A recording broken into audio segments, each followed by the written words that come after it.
जय जगन्नाथ सांग मैंने मु आज तैयारी करछि ओडिशा प्रसिद्ध चितौ पिठा। तो देखिए चलतु केमती मुझे पिठाटा को तैयारी करिछि। तो प्रथम मु दुईटा नड़िया को लेकिन भल भाव में पूरीदेली।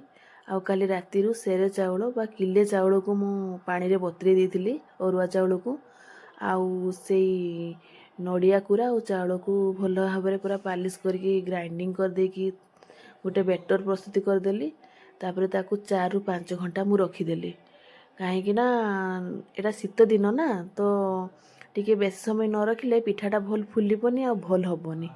तो यही पिठाटा माने चुली रे ही भल हुए, बहुत टेस्टी हुए आ भल हुए फुले।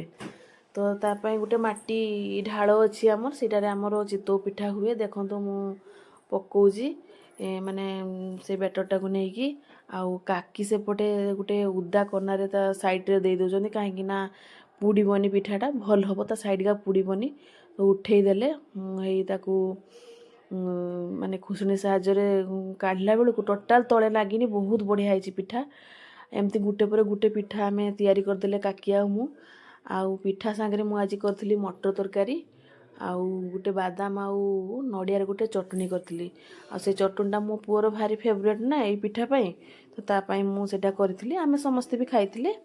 राति खाइबार आमर ताने हेइतिला आज मटर तरकारी चितौ पिठा आ गोटे चटनी। या खाइके आ शुइलु। आ गुड नाइट बाय बाय।